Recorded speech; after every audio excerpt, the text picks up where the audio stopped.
we've always said like when a deer fights, there's different levels. There's the tickling of horns. There's kind of the back and forth, and then there's kind of the smashing of horns. Right? There's different Yeah. levels, and so as I took on this project, I really wanted to be able to do any of those and do them very easy, like one call that can really accomplish smashing, tickling, any of the above. So we're a little bit out of the box thinking, and we'll see if the hunters out there agree or disagree with us next year when we launch that. Yeah.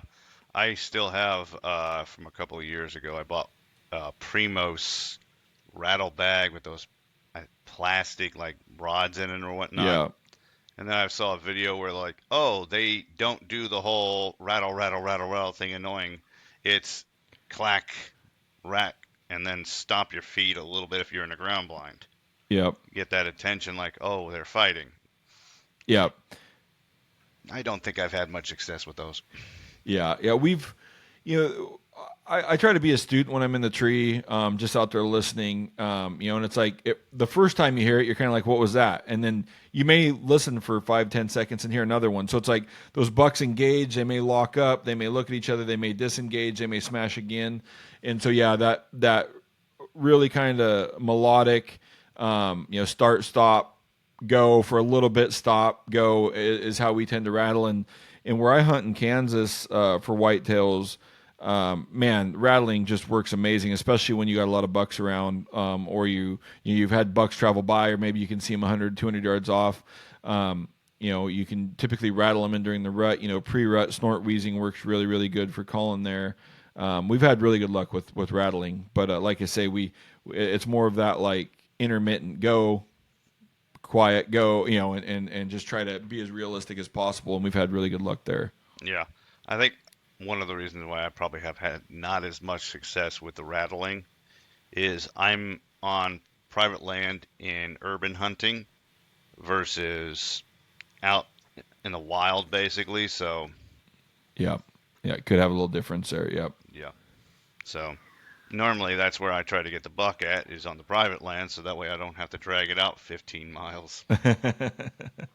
Hey, out west, that's what we're used to. You kill elk, deer, anything. It's like I got to put that thing in my back and hike out of here for 6 or 7 miles. It's always funny. And you go back to Kansas, and these guys are all go getters, but they always want to try to get the buggy as close as they can, or get the side by side, and Hmm. very little dragging if possible. Oh, don't get me wrong. I mean, I will drag out of the woods as need be. I mean, it's on. Yep.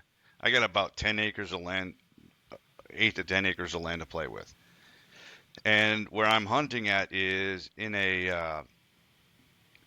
Good Lord, now the term is escaping me for some odd reason, but it's station zone. Good Lord, yeah, it's completely spacing out here, but it's that zone where they uh, set up and look around, see if the field's good, and then come out of.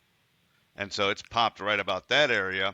Well, I shot a doe last year, and she took off 60 yards into the woods. So I had to drag her in the rain, in the dark, in thick brush, over limbs, trees, under things. I'm like, dude, you should put this in a workout routine. Just obstacle course it, and how much your back's gonna love you. Yeah. Yep. So that's why I hope they just go 20 and drop, not 60. Yeah, yeah. See, I've always had better luck with all the bucks I've shot with a bow dying a lot quicker. The does seem to take off on a death sprint, and then you got to, usually drag them a little bit farther. Yeah, that was that one doe I took in 2023 actually.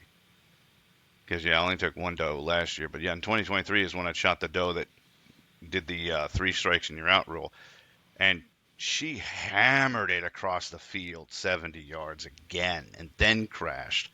I'm Yeah, like, the only good thing is it's a field and I can drag her in that.